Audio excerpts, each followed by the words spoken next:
नमस्कार दोस्तों, आप सभी लोगों का मेरे YouTube चैनल में स्वागत है। और आज ये जो वीडियो लेक्चर है वह सेल ऑफ गुड्स एक्ट पर है, यानी कि माल विक्रय अधिनियम 1930। ठीक है, इसको शॉर्ट में सोगा भी बोलते हैं। ठीक है, और ये एक्ट जो है बेसिकली देखा जाए तो हरियाणा जुडिशरी के सिलेबस में है प्री में, और ये बिहार जुडिशरी के सिलेबस में प्री में भी आता है, और भी ऐसे स्टेट हैं जहाँ पर ये प्री में पूछा जाता है। तो आज इस लेक्चर में हम आपको सेल ऑफ गुड्स एक्ट के बारे में आपको इम्पॉर्टेंट सेक्शन बताएंगे कि कौन आपको प्री के लिए एक बार ज़रूर रिवाइज़ कर लेना चाहिए। ठीक है, और दूसरी चीज़ है कि इस एक्ट में कौन कौन से केस लॉज हैं। ठीक है, और इसके साथ साथ आपको इसमें कैसे क्वेश्चन सॉल्व करना है, क्योंकि आपका हरियाणा जुडिशरी का एग्ज़ाम लगा हुआ है नवंबर में, 13 नवंबर को है। ठीक है, इसके साथ साथ आने वाले और जुडिशरी एग्ज़ाम में सेल ऑफ गुड्स एक्ट पूछा जाएगा। ठीक है, तो आइए शुरू करते हैं इसको सेल ऑफ गुड्स एक्ट को। ठीक है, तो सबसे पहले आप लोग क्या करिए, बेयर एक्ट अपने साथ रखिए, क्योंकि बेयर एक्ट बहुत इंपॉर्टेंट होता है। और बेयर एक्ट में आप टिक लगा लीजिए, और टिक लगाने के साथ साथ एक शार्ट नोट्स भी बनाया करिए। शार्ट नोट्स बहुत ज़रूरी होता है एग्जाम में रिवीजन करने में। ठीक है, तो आइए स्टार्ट करते हैं। अब देखिए, यहाँ पे सबसे पहले ये जानना है कि सेल ऑफ गुड्स एक्ट 1930 जो है वह उसमें कितने सेक्शंस हैं टोटल। तो इसमें टोटल सेक्शन कितने हैं, 66, यानी 66 कुल धाराएं हैं। इसको पॉइंट को नोट कर लीजिए। दूसरा है कि इस एक्ट का एक्ट नंबर क्या है। एक्ट नंबर आपको पता है, एक्ट नंबर कितना है, 3/1930, यानी कि ये इसका इस एक्ट नंबर का जो तीसरे नंबर पे है। ठीक है, इसको भी याद कर लीजिएगा। फिर इसके बाद पूछता है कि इस एक्ट का प्रियम्बल क्या, उद्देश्य क्या है। तो उद्देश्य में सबसे इम्पॉर्टेंट चीज़ है यहाँ पे क्या आता है कि to define and to amend the law related to the sale of goods act, यानी जो माल विक्रय अधिनियम के तहत उसको क्या करना है, डिफाइन करना यानी परिभाषित करना, और उसके साथ ही साथ क्या है, उसको संशोधित करना। इस माल विक्रय अधिनियम का उद्देश्य है। ठीक है, अब दूसरी चीज़ है कि ये आता है कि ये एक्ट लागू कब होता है, ये एक्ट इन्फोर्समेंट में कब आया। तो this act came into force on 1 जुलाई 1930 को है। ये प्रथम 1 जुलाई 1930 को एक्ट लागू हुआ है। इस डेट को भी आप याद कर लीजिए, क्योंकि ये सबसे क्वेश्चन पूछा ही जाता है। इसको आप अपने कॉपी में नोट कर डालिए। ठीक है, फिर आगे देखते हैं कि इस एक्ट का विस्तार कहाँ पे है। This act extend to whole of India, क्योंकि ये एक्ट अब पहले था कि this act extend to whole of India except Jammu and Kashmir, यानी ये एक्ट संपूर्ण भारत में लागू होता है सिवाय जम्मू कश्मीर में। आपको पता है कि आर्टिकल 370 हट जाने से अब भारत के मैक्सिमम कानून जो है वो जम्मू कश्मीर पर भी लागू होते हैं। ठीक है, तो अब इसके साथ साथ देखिए कि कौन कौन से सेक्शन आपको प्री के लिए दोहराना है, इसको आप नोट कर लीजिए। चलिए नोट कर लीजिए आप लोग अपने कॉपी में या अपने डायरेक्टरी लगा लीजिए। देखिए सेक्शन 2 जो है क्या है, वो डिफिनीशन क्लाज है, उसमें बहुत इंपॉर्टेंट है। ये तो आपको आएगा। ठीक है, और इसमें आपको सारे सेक्शन को देख लेना है कि किस सेक्शन में क्या डिफाइंड है। सेक्शन 2 के 1 में क्या डिफाइंड है, 2 में क्या डिफाइंड है, इसको मैं भी आप वापस में आएंगे, बैक होंगे तो आपको बता देंगे। तो पहले सेक्शन आप 2 लगा लीजिए, चिन्ह लगा लीजिए। ठीक है, फिर इसके बाद सेक्शन 4 भी बहुत इंपॉर्टेंट है, जो क्या कहता है, sale, agreement to sale and contract of sale. ये तीनों शब्दों को इसमें बताया गया है कि विक्रय क्या होता है, विक्रय का करार क्या होता है, और विक्रय की संविदा क्या होती है। इसलिए इस पॉइंट ऑफ व्यू से सेक्शन 4 बहुत इंपॉर्टेंट है। ठीक है, फिर आपका आ जाइए, फिर सेक्शन 5 और 6 दोनों देख लीजिए, ये भी आपका सेक्शन इंपॉर्टेंट है प्री के लिए, यानी 4, 5, 6 तीनों सेक्शन पे आप टिक लगा लीजिए। फिर आते हैं आपका, अब आप डायरेक्ट आएंगे सेक्शन 9 पर, क्योंकि सेक्शन 9 भी प्री के लिए इंपॉर्टेंट है। ये लेक्चर बेसिकली प्री के लिए है, इसलिए प्री के लिए सेक्शन 9 भी बहुत इंपॉर्टेंट है। इसके बाद फिर 9 के बाद 10 भी आप लगा लीजिए ट्रिक। उसके बाद फिर डायरेक्ट आ जाइए सेक्शन 12 और 13, ये बहुत इंपॉर्टेंट है। ये प्री के लिए और मेंस के लिए भी बहुत इंपॉर्टेंट, सेक्शन 12 और 13 टिक लगा लीजिए। ठीक है, इसके साथ साथ आप फिर सेक्शन 15 ये आप टिक लगाइए इसको, ये सेल बाय डिस्क्रिप्शन है, यानी कि वर्णनानुसार विक्रय क्या है, वर्णन के अनुसार विक्रय क्या होता है। और सेक्शन 16 ये बहुत इम्पॉर्टेंट है, क्योंकि सेक्शन 16 में ही एक प्रिंसिपल इसमें लेट डाउन किया गया जिसका नाम है कैवेट इम्पटर, यानी क्रेता सावधान का सिद्धांत। बहुत इंपॉर्टेंट, इसको लगा लीजिए, ठीक है। उसके बाद फिर सेक्शन 17 भी प्री के लिए बहुत इंपॉर्टेंट है, ठीक लगा लीजिए, ठीक है। फिर आप डायरेक्ट आप इसको आगे बढ़ सकते हैं, सीधा आप आ सकते हैं। सेक्शन आपका है, क्या सेक्शन है आपका, ये 25 भी पूछ लिया जाता है प्री के लिए। तो सेक्शन 25 को भी आप प्री के अकॉर्डिंग एक बार ज़रूर देर से देखेंगे और उसमें आपसे क्वेश्चन पूछा जा सकता है। Section 26 most important for pre exam, risk prima facie possess with property, लगा लीजिए सेक्शन 26, ठीक है। फिर उसके बाद 27 बहुत इम्पॉर्टेंट है, ठीक है। फिर इसके साथ साथ आप आगे आ जाइए, डायरेक्ट आ जाइए आप। अब यहाँ पे जो इम्पॉर्टेंट है ये आपका 33 जो डिलीवरी के बारे में बताता है, परिधान के बारे में बताता है। तो 33 यानी धारा 33। फिर उसके बाद सेक्शन 36 यानी धारा 36 जो रूल्स एज टू डिलीवरी बताता है कि अगर किसी माल का परिधान किया जाना है तो उसको कैसे किया जाना है, उसका क्या रूल है, क्या नियम है। तो 36 भी बहुत इंपॉर्टेंट है। और 37 जो है वो गलत परिमाण का परिधान है। ध्यान दीजिएगा, डिलीवरी ऑफ रॉन्गफुल क्वांटिटी के बारे में दे रहा है। किसके बारे में दे रहा है, डिलीवरी ऑफ रॉन्गफुल क्वांटिटी के बारे में दे रहा है, ठीक है। इसको भी आप देख लीजिए, ठीक है। आइए आगे देखते हैं, ठीक है। फिर आप आगे देखिए, फिर अगला पॉइंट देख लीजिए आप लोग, ठीक है। अगला पॉइंट क्या है कि 37 के बाद जो है, जो आपको जहाँ से क्वेश्चन बनता है और बनने की संभावना भी है, वह आपका है, डायरेक्ट आ जाइए चैप्टर 5 पर, यानी कि अध्याय 5 पर, जो सबसे इम्पोर्टेंट सेक्शन है 45, जो कि अनपेड सेलर की बात करती है। 46 आपकी बात करती है अनपेड सेलर के क्या अधिकार हैं, यानी 45 असंदत विक्रेता क्या है, कौन होता है, और 46 बोलता है कि असंदत विक्रेता के क्या अधिकार हैं। ये भी प्री में पूछा जाता है। और इसके साथ साथ 47 में ध्यान दीजिएगा, 47 भी इम्पॉर्टेंट है, जो कि सेलर्स लियन के बारे में पूछता है, यानी कि असंदत विक्रेता के धारणाधिकार क्या होते हैं, लगा लीजिए ये सब।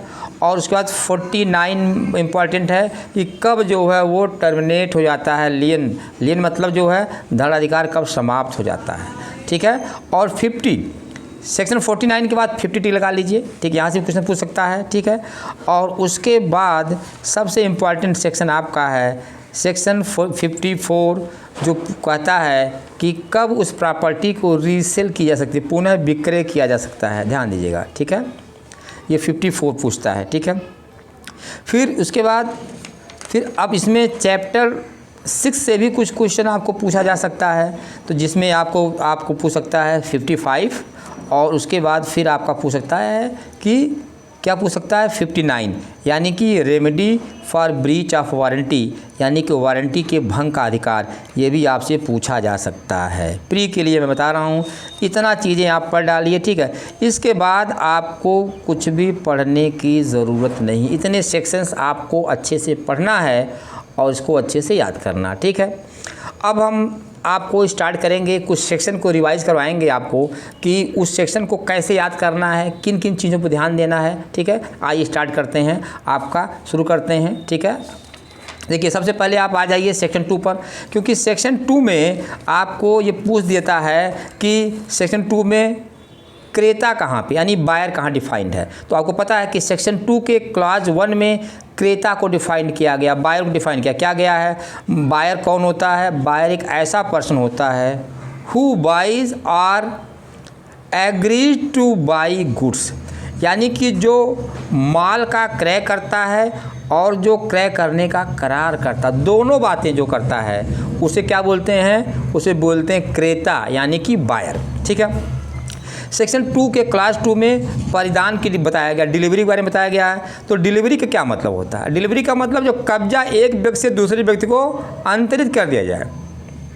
When possession is transferred from one person to another person, it is called delivery. ये सेक्शन 2 के क्लास 2 में दिया गया है, तो ये भी आपके पूछा जा सकता है, ठीक है। फिर तीसरे में दे रहा है कि परिदेय स्थिति क्या होती है, डिलीवरर स्टेट क्या होता है, ध्यान दीजिएगा।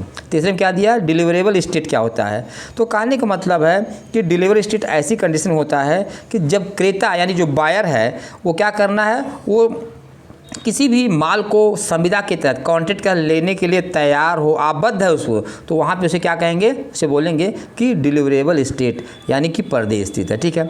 अब सेक्शन 2 के क्लास 4 में क्या दिया है, document of title of goods दिया है। तो यहाँ पे इसको बहुत ज़्यादा समझने का प्रयास ज़रूरत नहीं है, बहुत है, ठीक है। इतना जान लीजिए कि सेक्शन 4 में इसको परिभाषित किया गया, ठीक है। क्योंकि प्री के लिए आपको पता है कि कितना आएगा, 2 से 4 से 5 क्वेश्चन, 2 से 4 क्वेश्चन, 2 और 4 क्वेश्चन ही पूछे जाएंगे प्री एग्जाम में। तो इसका मतलब क्या कि आपको इंटरप्रिटेशन क्लास में सेक्शन वाइज याद कर डालना, ठीक है। फिर सेक्शन 2 के क्लास 5 में क्या बताया गया, कसूर क्या होता है, fault.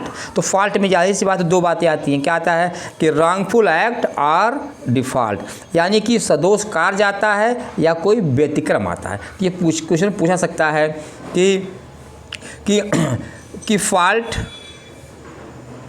Under the sale of goods act includes, यानी कि व्यतिक्रम में कसूर में क्या आता है, आ जाएगा ए ऑप्शन आपका wrongful act, B option default, फिर C option A and B both, D answer क्या आता है कि नेग्लिजेंस यानी उपेक्षा। तो आपका आंसर ए एंड बी दोनों होगा। तो अगर आपको इस एक्ट के सेक्शन को सही तरीके से पढ़ करके उसको आप थोड़े थोड़े शब्दों में नोट कर लेंगे तो आपकी तैयारी प्री की बहुत अच्छी हो जाएगी, ठीक है। फिर देखिए, केवल क्वेश्चन बैंक सॉल्व करने से काम नहीं चलेगा, आपको बैलेट पर भी कमांड करनी होगी, ठीक है। फिर उसके बाद 2.6 में क्या दिया है, भावी माल यानी कि फ्यूचर गुड्स के बारे में दे रहा है। तो फ्यूचर गुड्स का मतलब जो है कि ऐसा माल जो संविदा के तहत क्या है, अभी उत्पादित करना है या अर्जित करना है, या तो अभी उसको क्या करना है, उसको मैन्युफैक्चर्ड होना है या प्रोड्यूस होना है, ठीक है, तभी उसी को क्या कहा जाएगा, भावी माल कहा जाएगा, ठीक है। और ये एग्ज़ाम में आया हुआ, बिहार जुडिशरी में भी पूछा गया है, ध्यान दीजिएगा। और ये एग्ज़ाम में हरियाणा में भी पूछा जा सकता है या किसी अन्य स्टेट के एग्जाम में पूछा सकता है। फिर माल क्या होता है, ध्यान, ये बहुत अच्छा है। सेक्शन 2 के क्लास 7 में माल शब्द यानी गुड्स वर्ड को डिफाइन किया गया है। तो यहाँ पर एक चीज़ हमेशा जान लीजिएगा कि माल में 2 चीज़ें नहीं आती हैं, एक्शनेबल क्लेम और मनी से भिन्न चीज़ें ही माल में आती हैं, ध्यान दीजिएगा। इसमें दिया है, देखिए कि goods means every kinds of immovable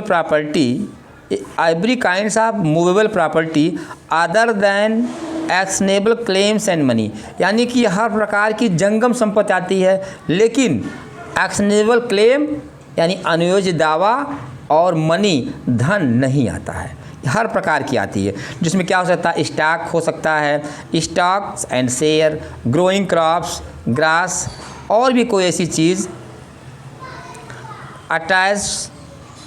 attach to और फॉर्मिंग पार्ट ऑफ द, ठीक है।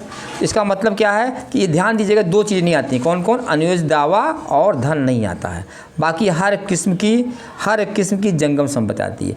Any kinds of movable property except actionable claim and money, इस चीज़ को याद रखिएगा।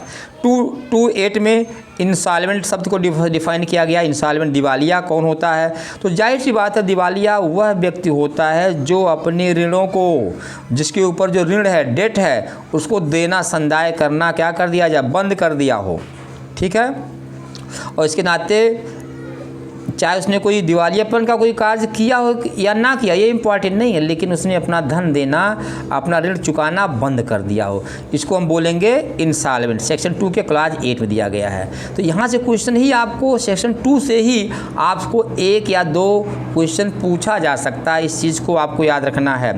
फिर आप सेक्शन आ जाइए 2 के क्लास 9 में आ जाइए, उसमें क्या दिया है, मर्केंटाइल एजेंट की बात की जा रही है। तो इसको आप याद कर लीजिए, इसमें क्या समझना आपको, इसको ध्यान कर लीजिए कि इसमें क्या क्वेश्चन पूछा जाता है कि कहाँ पे मर्केंटाइल एजेंट डिफाइन किया गया है। तो सेक्शन क्लास को याद कर लीजिए। कीमत क्या होता है, प्राइस सेक्शन 2 के क्लास 10 में डिफाइन किया गया है। इसमें क्या होता है, बेसिकली क्या होता है कि price means the money consideration for the sale of goods, यानी कि माल के विक्रय के लिए जो प्रतिफल जरूरी होता है उसी को कीमत बोलते हैं।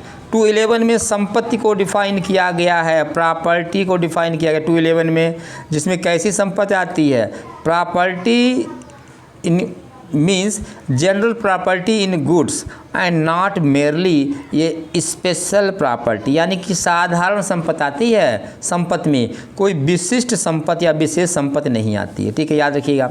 इसके बाद इसका जो सेक्शन 2 का यानी डेफिनेशन क्लॉज का जो इसका जो 12 क्लॉज है वो कहता है माल की क्वालिटी, यानी क्वालिटी ऑफ गुड्स क्या होता है, तो उसमें 2 बातें आती हैं। पहली बात क्या आती है, स्थिति या दशा, यानी कि स्टेट और कंडीशन ही आता है। तो पूछ देगा कि माल की क्वालिटी में आता है, क्या आता है माल की क्वालिटी में, तो माल की क्वालिटी में क्या आता है पता है आपको, माल की क्वालिटी में स्थित आती है या दशा आता है, ठीक है, ये चीज़ इंपॉर्टेंट है। अब देखिए 213 में विक्रेता, 21 में आपने क्या पढ़ा, बायर यानी क्रेता, और 213 में विक्रेता यानी कि सेलर आपको। तो सेलर का मतलब कौन होता है, जो किसी माल को विक्रय करता है या जो विक्रय करने का करार करता है, मतलब बायर का मतलब क्या हुआ, सॉरी सेलर का मतलब क्या हुआ, ए पर्सन हु सेल्स और प्रॉमिस टू सेल गुड्स, उसको क्या बोलते हैं, उसको बोलते हैं सेलर बोलते हैं, यानी कि विक्रेता बोलते हैं, ठीक है। सेक्शन इसमें 14 क्लॉज में, सेक्शन 2 के 14 क्लॉज में विनिर्दिष्ट माल के बारे में दे रहा है। तो जाहिर सी बात है कि विनिर्दिष्ट माल वो होता है, कौन सा होता है, जो संविदा करते समय वो क्या है, उसके बारे में संविदा की गई है, उसके बारे में, तो उसे क्या बोलते हैं, विशिष्ट माल बोलते हैं, ठीक है। और एक वर्ड इसमें जो 15वां इसका क्लॉज है, इसमें साफ साफ कह रहा है कि जो भी शब्द इस एक्ट में यानी सेल ऑफ गुड्स एक्ट में डिफाइंड नहीं है लेकिन यूज़ किए गए हैं, the words which are not defined but used but has been used in this act यानी सोगा में, it deemed to that the defined in the Indian Contract Act, यानी कि जो यहाँ पे डिफाइन नहीं है लेकिन यूज़ किया गया है, अगर वो संविदा भी दिन डिफाइन किया गया तो उनका वही अर्थ लिया जाएगा, उनकी वही मीनिंग होगी, ये आपको समझना है। तो सेक्शन 2 को मैंने पहले बता दिया कि इसमें 15 क्लास है, लेकिन इसको याद कर डालिए। आपको अगर 4 क्वेश्चन पूछा तो यहाँ से ही 1 से 2 क्वेश्चन पूछा सकते हैं, तो इसको आप अच्छे तैयार कर लिए, ठीक है। उसके बाद देखिए सेक्शन 4 में आ जाइए। सेक्शन 4 में क्या दे रहा है, विक्रय और विक्रय करने का करार दे रहा है, sale and agreement to sale दे रहा है। तो सेल का मतलब क्या होता है, सीधी सी बात है कि सेल यानी विक्रय एक संविदा होती है, और सेल को भी टीपीए के सेक्शन 54 में भी डिफाइन किया गया, तो आप उसको वहाँ भी कनेक्ट करना है, सेक्शन 54 में भी डिफाइन किया, वहाँ भी आपको देखना है, ठीक है। तो अब अगले पॉइंट में देखिए क्या है कि सेल को क्या डिफाइन किया गया, कि सेल का मतलब होता है कि एक ऐसी संविदा, एक ऐसा कॉन्ट्रैक्ट जिसमें क्या होता है, जो विक्रेता होता है, विक्रेता का मतलब जो सेलर होता है उस माल को क्रेता को क्या करता है, अंतरित कर देता है, कीमत लेकर के उसको क्या करता है, ट्रांसफ़र कर देता है। उसे क्या बोलते हैं, उसे बोलते हैं विक्रय। यानी कि विक्रय में देखा जाए तो प्रॉपर्टी का जो कब्जा होता है यानी जो पोजेसन होता है वो तुरंत डिलीवर हो जाता है, चला जाता है, लेकिन उसके बदले में क्या लिया जाता है, कीमत ली जाती है। इसी को बोलते हैं, क्या बोलते हैं, विक्रय, सेल बोलते हैं, ठीक है। और जो सेल होता है वो क्या होता है, एब्सोल्यूट और कंडीशनल, यानी कि विक्रय पूर्ण होता है, आत्यंतिक होता है, सशर्त भी हो सकता है। सशर्त कैसे होता है, आप पैसा देने का बाद में आप वादा कर दे तो बच्चे तो हम बाद दे देंगे, ऐसा नहीं विक्रय नहीं है, बिल्कुल विक्रय हो जाएगा, ठीक है। और कोई कंडीशन लगा देते हैं कि जैसे मेरी सैलरी आएगी तो मैं आपको ये दे दूंगा पैसा, आप हमें सामान दे दीजिए, माल दे दीजिए, तो उसको भी हम क्या बोलेंगे, सेल बोलेंगे। इसलिए सेल या तो एब्सोल्यूट हो सकता है या फिर कंडीशनल भी होता है, ये आपको याद रखना है। फिर देखिए, फिर उसके बाद इसका जो तीसरा क्लाज है, सेक्शन 4 का जो 3rd क्लाज है, वो वास्तव में विक्रय करने का करार के बारे में बताती है कि एग्रीमेंट टू सेल क्या होता है, विक्रय करने का करार क्या होता है, ठीक है। तो विक्रय करने का जो करार होता है वास्तव में किसी शर्त पर या किसी घटना पर आधारित होता है, ध्यान दीजिएगा। अगर कोई शर्त पे कहा गया कि नहीं ये शर्त पूरा कर दीजिए तो विक्रय होगा, या फिर दूसरी बात है आप क्या कह सकते हैं कि कोई किसी घटना के घटित होने पर ही वो विक्रय किया जाएगा, तो इसको क्या बोला जाएगा, इसे बोलेगा एग्रीमेंट टू सेल, यानी विक्रय करने का करार है, ठीक है। ये आपका सेक्शन 4 के क्लॉज 3 में एग्रीमेंट टू सेल बताया गया, ठीक है। अब उसके बाद फिर इसका सेक्शन 4 के सब क्लॉज 4 में क्या कह रहा है कि विक्रय को बताया गया है कि विक्रय कब हो जाता है, यानी कि सेल, विक्रय को परिभाषित नहीं किया गया। सेक्शन 4 के क्लॉज 4 में ये बताया गया है कि एग्रीमेंट टू सेल कब सेल में कन्वर्ट हो जाता है, यानी कि कब विक्रय करने का करार क्या होता है, वो विक्रय में बदल जाता है। तो जाहिर सी बात है विक्रय करने का करार विक्रय में तभी होगा जब वो शर्त रखी गई वो पूरी कर दी जाए, ठीक है। तो ऐसी कंडीशन में वो क्या हो जाएगा, एग्रीमेंट टू सेल वो सेल में कन्वर्ट हो जाएगा, यानी उस शर्त के पूरा होने से ही वो उसमें हो जाएगा, या घटना के घटित होने की कंडीशन में ये क्या हो जाएगा, agreement to sale will be converted into the sale, यानी कि विक्रय में, ठीक है। तो यहाँ से क्वेश्चन पूछा जा सकता है, इसको जानते रहा करिए, ठीक है। अब हम सीधा डायरेक्ट आते हैं सेक्शन 6 पर, क्योंकि सारे सेक्शन तो आपको बता नहीं सकते हैं, ठीक है, लेकिन जितने सेक्शन मैंने आपको प्री के लिए टिक लगवाए उसको आप पढ़ लीजिए, बाकी मैक्सिमम सेक्शन को हम एक बार आपको डिस्कशन करवा देते हैं और आपको राइट डाउन करवा देते हैं, ठीक है। तो अब आ जाइए सेक्शन, आप आ जाइए 6 पे, जो कहता है कि एग्जिस्टिंग आर फ्यूचर गुड्स क्या होता है। एग्जिस्टिंग आर फ्यूचर गुड्स का मतलब क्या होता है, यानी कि भावी माल क्या होता है, ठीक है, वर्तमान या भावी माल, ये बहुत इम्पॉर्टेंट है, ये दोनों चीज़ें इसमें बताई गई है। तो पहले क्लास में सेक्शन 6 में दे रहा है कि जो वर्तमान होता है, यानी कि जो माल, यानी कि जो गुड्स संविदा के समय, कॉन्ट्रैक्ट के समय एग्जिस्टेंस में रहता है, उसका अस्तित्व रहता है, उसे क्या बोलते हैं, उसको बोलते हैं एग्जिस्टिंग गुड्स। और जो माल भविष्य में, फ्यूचर में प्रोड्यूस होना है, मैन्युफैक्चर्ड होना है, उसे क्या बोलते हैं, उसे भावी माल बोलते हैं, ठीक है। क्या बोलते हैं, उसे भावी माल बोलते हैं, याद रखिएगा इस चीज़ को, ठीक है। तो या तो माल वर्तमान हो सकता है या भावी हो सकता है, फ्यूचर गुड्स हो सकता है, ठीक है। अब इसके बाद यहाँ पे आप आगे देखेंगे कि सेक्शन 9 में देखिए, सेक्शन 9 में क्या कह रहा है कि कैसे कीमत निश्चित की जाती है, मतलब जो है वो कीमत को कैसे डिसाइड किया जाता है, निश्चित किया जाता है। तो ये बेसिकली इसके पीछे नियम है कि भाई या तो पक्षकारों के बीच में, जो पार्टी हैं उनके बीच में ये चीज़ डिसाइड हो जाए, डीलिंग हो जाए कि क्या कीमत लेना, क्या नहीं लेना, कैसे करना है, तो उनके द्वारा वो डिसाइड की जाएगी, ठीक है। लेकिन जनरल रूल क्या है कि एक रिजनेबल प्राइस दिया जाना चाहिए, एक उचित कीमत दिया जाना चाहिए, ठीक है। और रिजनेबल प्राइस है क्या, ये वास्तव में क्वेश्चन ऑफ फैक्ट, ये तथ्य का प्रश्न है, ये पूछ देता है कि रिजनेबल प्राइस क्या है, question of fact, question of law, it is decided by the court, ठीक है, आइदर क्वेश्चन ऑफ फैक्ट और क्वेश्चन ऑफ लॉ। तो यहाँ पे क्या है, ये तथ्य का प्रश्न है, क्वेश्चन ऑफ फैक्ट है, ठीक है। इसको आप देख लेंगे, ये बहुत इंपॉर्टेंट है, ठीक है। अब इसके बाद हम आगे देखते हैं, 2 वर्ड्स आपने देखा होगा कि जब हम कोई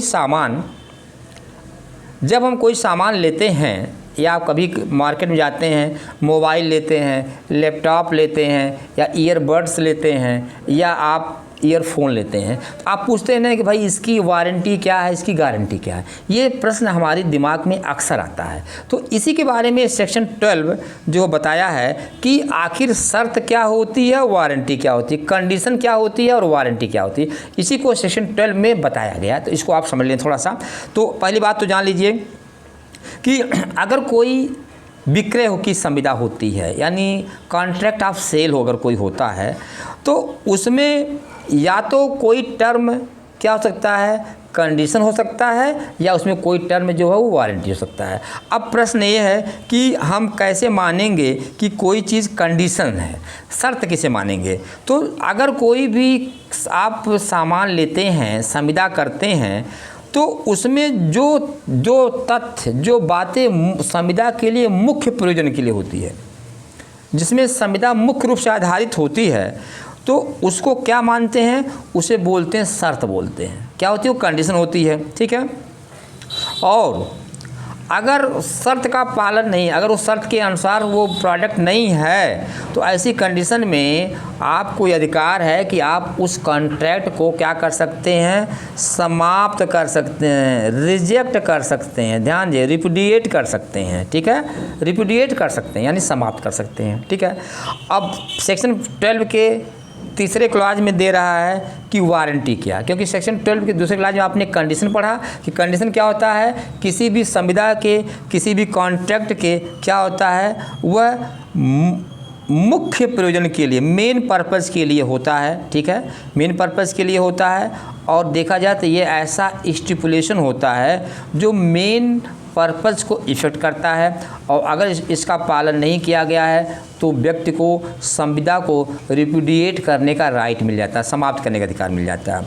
सेक्शन 12 के तीसरे क्लास में वारंटी को डिफाइन किया गया। वारंटी क्या होती है, तो वारंटी बेसिकली देखा जाए तो ये संविदा के मुख्य पर्पज़ के लिए नहीं होता है, संविदा के संपार्श्विक अनुबंध होता है। मतलब क्या होता है, यह देखा जाए तो यह वारंटी क्या होता है, एक ऐसा स्टिपुलेशन होता है जो कोलेट्रल होता है। कोलेट्रल का मतलब क्या होता है, ये किसी घटना पर आधारित होता है, किसी शर्त पर आधारित होता है, ठीक है, उस चीज़ पर आधारित होता है, और वो मुख्य पर्पज़ से अलग पर्पज़ होता है। तो ऐसी कंडीशन में अगर मान लीजिए कि किसी भी कंडीशन में अगर वो क्या कहते हैं, संविदा का भंग होता है, तो ऐसी कंडीशन में क्या होगा, तो वो संविदा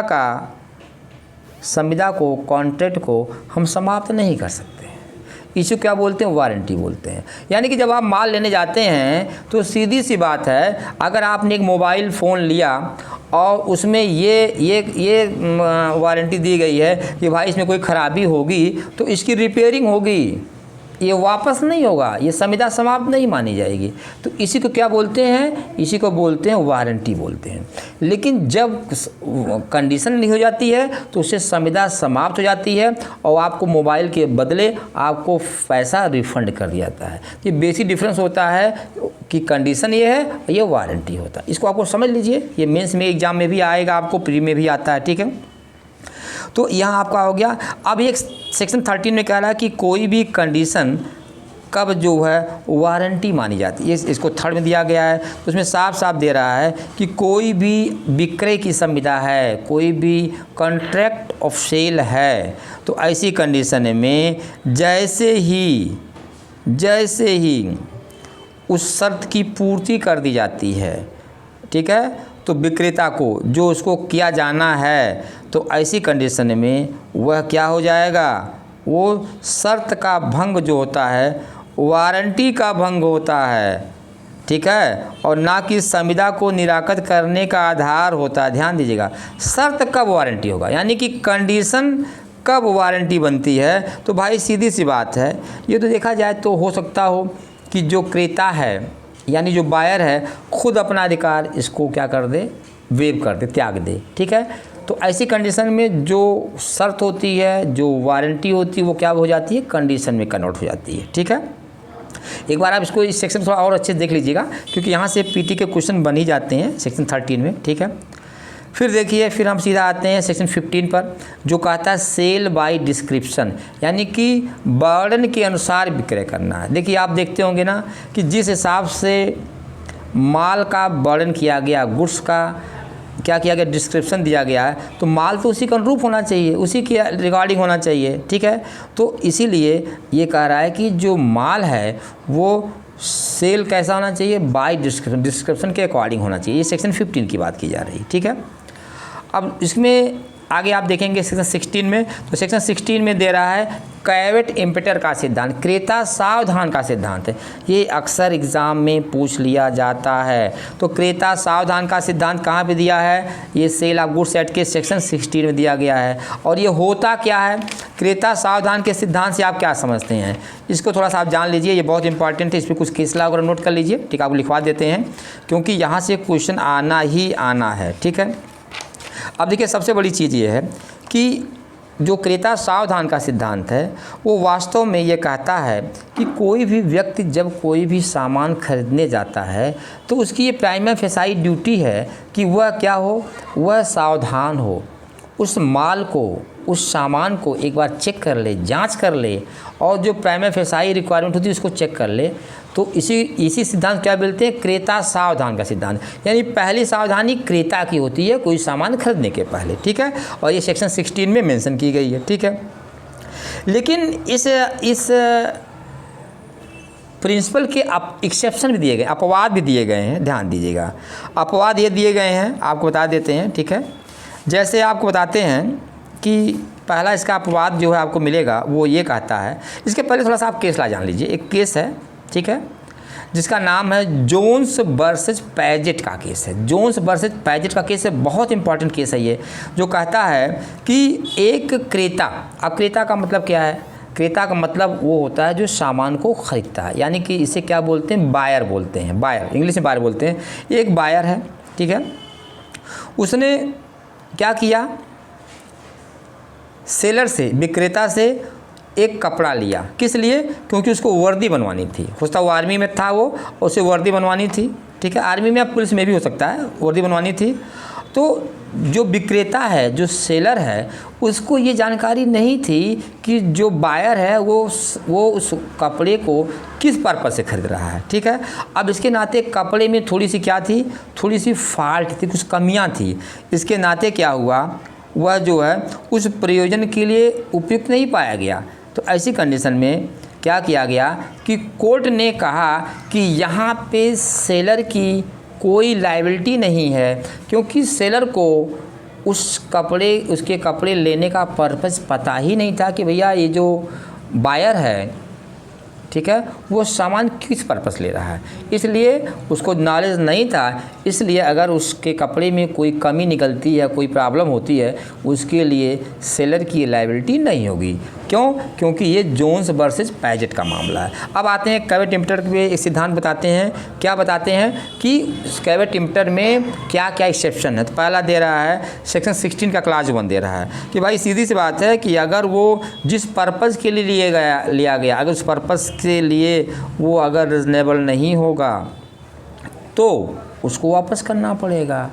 लेकिन यहाँ पे शर्त है कि अगर, ठीक है, अगर वो मान लीजिए कि किसी व्यक्ति के स्किल पर आधारित है, बुद्धि पर आधारित है, ठीक है, तब वहाँ पर क्रेता को सावधान होने की ज़रूरत नहीं है, ठीक है। अगर वह, दूसरा है कि अगर वो क्रेता यानी कि बायर सेलर को अपना पर्पस साफ साफ बता देता है और तब अगर वो सावधानी नहीं करता है तो यहाँ पे विक्रेता की यानी कि सेलर को लायबल बनाया जा सकता है, ठीक है।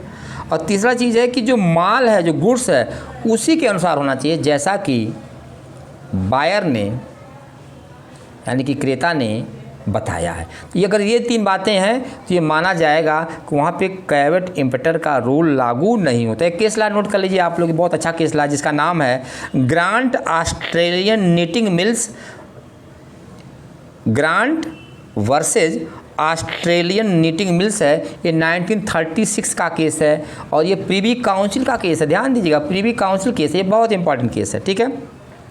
तो इसमें क्या था कि जो प्लेंटिफ था एक डॉक्टर था और उसको जो है वो डिफेंडेंट के शॉप से उसने क्या किया, 2 वूलन अंडरवियर खरीदे, ठीक है, और उसमें क्या हुआ, उसको स्किन प्रॉब्लम हो जाती है, ठीक है। अब ऐसी कंडीशन में क्या था कि अब चूँकि उसको तो बताया नहीं गया था, ठीक है, अब चूँकि डिफेंडेंट ने ये तर्क देता है, ये अपना प्ली रखता है कि प्लेंटिफ ने अपना विशिष्ट पर्पस तो बताया नहीं, ठीक है, कि उसको माल किस पर्पस लेना है। तो यहाँ पर ये माना गया, प्रीवी काउंसिल ने निर्णय दिया कि भाई यहाँ पे डिफेंडेंट लायबल होगा। क्यों लायबल होगा, क्योंकि यहाँ पे वो विशिष्ट पर्पस बताना ज़रूरी नहीं है और ये आपका कौशल है, क्या है, आपका स्किल और टैलेंट है कि आप जो भी कपड़े देते हो उस पर्पस के अकॉर्डिंग दें। इसमें बताने की कोई ज़रूरत नहीं है। यहाँ पे डिफेंडेंट को लायबल माना गया, ठीक है। ये grant versus Australian knitting mills का कंपनी का बहुत इंपॉर्टेंट केस है, ठीक है। इसके अलावा अगर कोई भी माल वाणिज्यिक क्वालिटी का है, ठीक है, ध्यान दीजिएगा, वो वाणिज्यिक क्वालिटी का मतलब मर्केंटाइल क्वालिटी का है वो, तो वहाँ पे उसको, किसको, क्रेता को, बायर को अपना विशिष्ट पर्पस बताना ज़रूरी नहीं है। अगर ऑलरेडी एक अच्छी ब्रांडेड कंपनी है तो आपको ये नहीं बताना कि हमें बहुत अच्छा फ़ोन चाहिए। जाहिर सी बात है, जैसे आईफोन है, ये ब्रांडेड कंपनी है, इस पर आंख मूंद के आप विश्वास करते हैं। यहाँ पे कड़वे टेम्परेचर रूल लागू नहीं होता। क्यों? क्योंकि यहाँ पे सावधानी बरतने का बर्डन इसके ऊपर होगा, ये कंपनी के ऊपर होगा। ठीक है, तो यहाँ पे भी ये कड़वे टेम्परेचर रूल का एक एक्सेप्शन है, बहुत इंपॉर्टेंट है ये। ठीक है, इसको आप देख लीजिएगा। ठीक है, फिर उसके बाद फिर क्या है, अब कोई भी मान लीजिए किसी व्यापार में कोई प्रथा है, कोई कस्टम है, उसके साथ कोई शर्त जुड़ी हुई है, तो वहाँ पर भी कैवेट इम्पटर का रूल लागू नहीं होता है। तो कहने का मतलब है कि इन अपवादों को, एक्सेप्शंस को आप पढ़ करके और केस लॉ से जोड़ लीजिए और केस लॉ पे क्वेश्चन बनते हैं। ठीक है, सेक्शन 17 पे देखिए क्या कह रहा है कि सेल बाय सैंपल, यानी कि नमूने के अनुसार विक्रय होना चाहिए। ध्यान दीजिएगा, नमूने के अनुसार विक्रय होना चाहिए। तो नमूना आपने दिखाया है, उसी माल को आपको देना है, अदरवाइज आपकी लायबिलिटी आ जाएगी। तो सेक्शन 17 ये बहुत इंपॉर्टेंट है। ठीक है, इसमें केस है डुमंड वर्सेस बेन इंगेन का केस है। क्या नाम है केस का? ड्रमंड नाम, ड्रमंड वर्सेस बेन इंगेन का केस है। और ये किस पर है? ये किस पर है? ये है सेल बाय सैंपल पर आधारित है। ठीक है, इसको देख लीजिएगा, केस इंपॉर्टेंट है, इसमें ज़्यादा डिटेल जाने की जरूरत नहीं है। ठीक है, अब इसके बाद हम डायरेक्ट आते हैं, आपको बताते हैं क्या कि सेक्शन 26 जान लीजिएगा। 26, क्योंकि मैंने बताया ना कि आपको सेक्शन हम कुछ कम ही कराएंगे, लेकिन बाकी सेक्शन को आप देख लेना है। एक दिया है कि risk prima facie passes with the property, यानी जोखिम प्रथम दृष्टया संपत्ति के साथ संक्रांत होती है। मान लीजिए किसी भी संविदा के दो पार्टी होते हैं। कौन कौन होता है? एक होता है विक्रेता यानी कि सेलर, और दूसरा होता है क्रेता यानी कि बायर। अब प्रॉपर्टी का जो जोखिम है वो किसके पास रहेगा? तो इसके बारे में रूल देता है 26 का, यानी जोखिम संपत्ति जिसके पास रहेगी, जोखिम उसी के पास रहेगी। ठीक है, क्योंकि संपत्ति जिसके पास होती है, प्राइमा फेसाई उसको देखरेख करने की ड्यूटी दी गई है, लायबिलिटी दी गई है। ठीक है, आप देखिए, तो ये सेक्शन 26 बहुत इंपॉर्टेंट इसी पर बेस्ड है। किस पर बेस्ड है? कि risk prima facie passes with the property. ठीक है, तो यहाँ पे पहला कह रहा है कि कब कोई प्रॉपर्टी जो है, कोई गुड्स जिसका रिस्क किस पर रहती है, वो विक्रेता पर यानी कि सेलर पर रहती है। तो जाहिर सी बात है, जब तक माल क्रेता के हाथों में नहीं पहुँच जाएगा, सेक्शन कौन सा ये पता? 26 में कह रहा है कि कब कोई भी प्रॉपर्टी का जोखिम, रिस्क किसके पास रहेगा? सेलर के पास रहेगा। तब तक रहेगा जब तक सेलर उस माल को, गुड्स को किसके पास नहीं डिलीवर कर देता है? बायर के पास, क्रेता के पास नहीं सौंप देता है। तो रिस्क किसके पास रहेगा? बायर के पास रहेगा। ध्यान दीजिए इस चीज़ को। ठीक है, और दूसरी चीज़ है, जैसे मान लीजिए बी ने ए के गोदाम में 100 कुंटल गेहूँ खरीदने की संविदा की। बी ने ये से कहा कि हमें 100 कुंटल व्हीट चाहिए, गेहूँ चाहिए। ठीक है, और संविदा कर लिया। गेहूँ यानी अभी गोदाम में अलग नहीं हुआ था कि गोदाम में आग लग गई। तो यहाँ पे बताइए जोखिम किसके पास है? रिस्क किसके पास है? विक्रेता के पास है, सेलर के पास है। क्यों? क्योंकि अभी सेलर ने उस गेहूँ को क्या किया? बायर के पास डिलीवर ही नहीं किया। ये बहुत इंपॉर्टेंट चीज़ है। ठीक है, इसमें केस है। ठीक है, इसको नोट करेगा, अभी केस भी आपको बता रहे हैं। ठीक है, अब दूसरा है कि माल की जोखिम क्रेता पर कब होती है भाई? बायर पे कब होगी? तो बायर पर क्या होगी कि जैसे ही संविदा हुई और माल यानी गुड्स सेलर से बायर के पास चला गया, उसका पोजेसन डिलीवर्ड कर दिया गया, अब जोखिम किसके पास होगा? बायर के पास होगी। बायर के पास मतलब क्रेता के पास। क्यों? क्योंकि अब प्रॉपर्टी क्रेता के पास आ गई, और जहाँ प्रॉपर्टी रहेगी, रिस्क वहीं पे रहेगा। ये बहुत बढ़िया रूल है दिया हुआ। ठीक है, इसमें एक केस लिख लीजिए। अब जैसे मान लीजिए जो हमने एग्जांपल दिया था कि बी ने ए से 100 क्विंटल का गेहूँ लेने के लिए कॉन्टेक्ट किया। ठीक है, अब यहाँ पे माना जाए कि उस 100 क्विंटल गेहूँ को गोदाम में उससे अलग कर दिया गया, अलग कर दिया कि भाई ये गेहूँ बी के लिए रखा गया है, अलग कर दिया गया।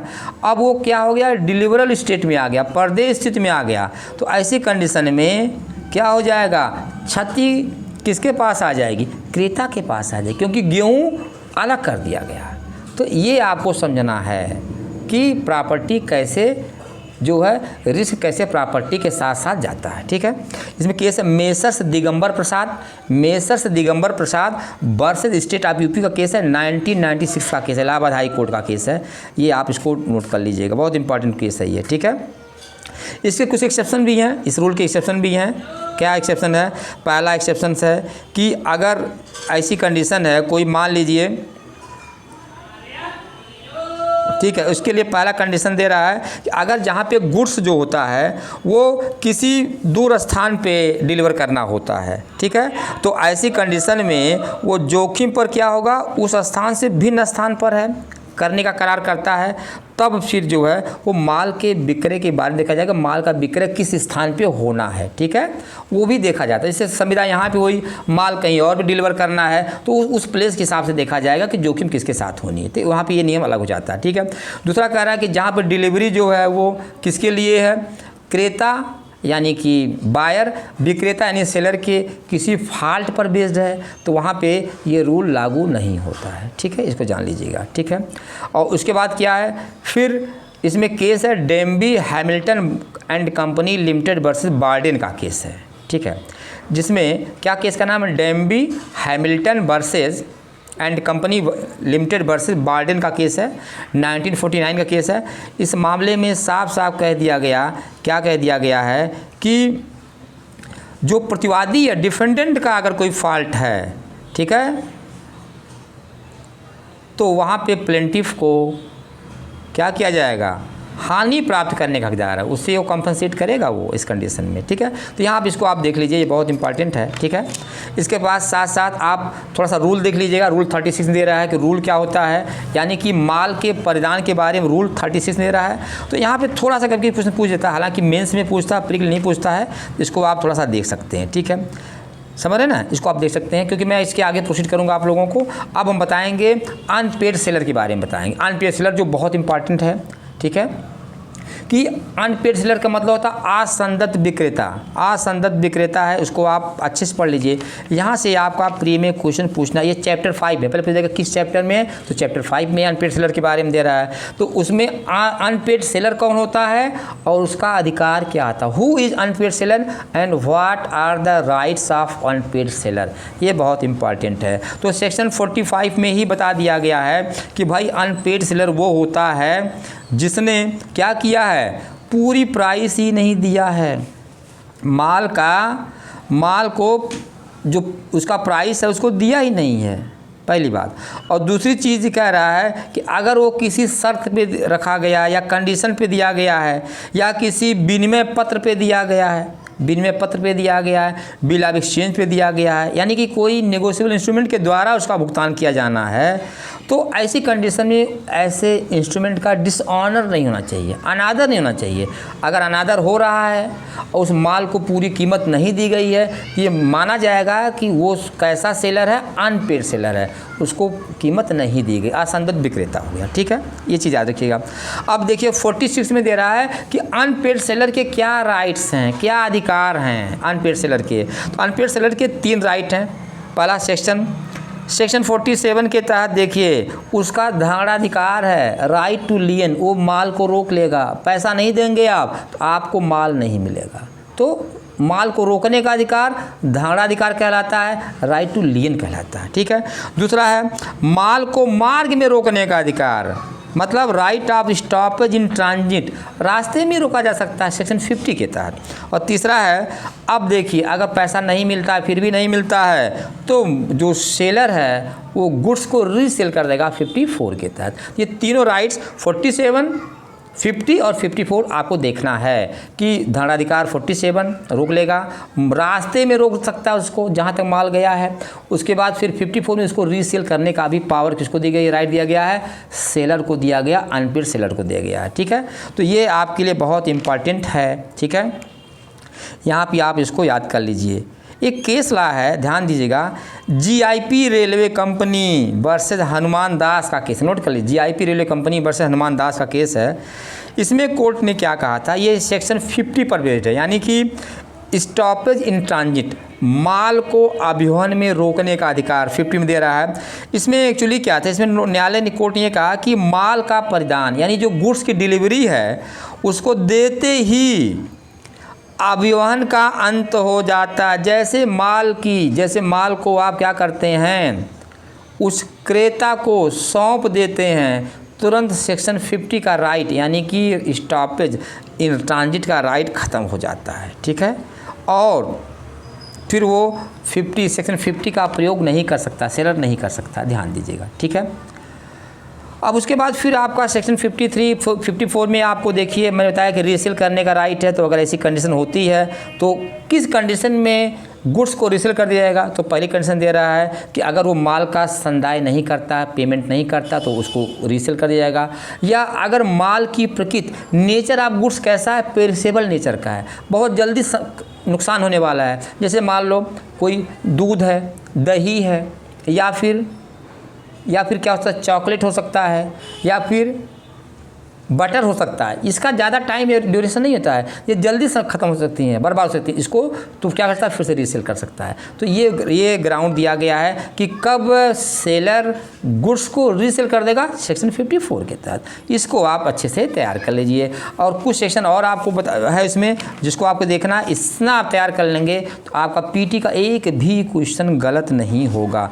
55 में देखिए, सूट फॉर प्राइस है, कीमत के लिए बात। अब कीमत के लिए सूट भी, अब देखिए माल रोक दिया या नहीं किया तो जो नुकसान हुआ है, कीमत के लिए आप सूट भी कर सकते हैं, क्योंकि आपको पैसा देना है, आप तो अनफेयर सेलर हैं। तो आपके पास सेक्शन 55 में रेमेडी दी गई है कि इसके लिए आप सूट फाइल कर सकते हैं। कहाँ पे दिया, 55 में दिया हुआ, ठीक है। फिर आप देख लीजिए सेक्शन 59 में, देख लीजिए कि 59 में क्या है, वारंटी के भंग का उपचार, remedy for breach of warranty का दिया है। 59 में भी आपको ये देखने की ज़रूरत है, सेक्शन याद करने की ज़रूरत है, क्योंकि यहाँ से क्वेश्चन बहुत डीपली नहीं आते हैं, बहुत लाइटली आते हैं, लेकिन आपको सेक्शन याद करने की ज़रूरत होगी, ठीक है। 61 में दे रहा है आपका नुकसानी और ब्याज के तौर पर बिजनेस, यानी कि interest by way of damages and special damages. ये आपको इससे पूछ सकता है कि किस सेक्शन दे रहा है, कि interest by way of damages and special damages. आपका आंसर होना चाहिए सेक्शन 61 दे रहा है, ठीक है। फिर टाइम, फिर आ जाइए 63 में दे रहा है, ये आप देख लीजिए 63 में कि भाई रीजनेबल टाइम कब होगा, किसी भी उसके लिए रीजनेबल टाइम क्या था, युक्त समय क्या है। तो ये बेसिकली तथ्य का प्रश्न, उन तथ्य और परिस्थितियों पर डिपेंड करता है, फैक्ट एंड सर्कमस्टेंस पर डिपेंड करता है कि कितना टाइम मिलना चाहिए, ठीक है। तो इतना आप तैयार कर लीजिए। तो इस लेक्चर में आपका पूरा का पूरा सेल ऑफ गुड्स एक्ट आपका कंप्लीट हो गया। और आपका हरियाणा जुडिशरी एग्ज़ाम हो या आपका कोई और जुडिशरी एग्ज़ाम है, प्री में इतना ही पढ़ना जितना मैंने बताया है, बाकी जो सेक्शन मैंने आपको बताया उसको आप कर लीजिए। अगर आपको ये लेक्चर वास्तव में पसंद आया होगा तो प्लीज़ ज़रूर आप इसको क्या करें, सब्सक्राइब कर लें अगर आप नए हमारे वो हैं वीडियो की देख रहे हैं। और अगर आपको पहले से ही हैं तो आपको इसको लाइक कमेंट ज़रूर करिए, शेयर ज़रूर करिए, ताकि आप सबको इसका बेनिफिट मिले, ठीक है। और हम बहुत जल्दी, आप ये बताइए कि आपको अगला वीडियो लेक्चर किस पर चाहिए, ठीक है। Thank you.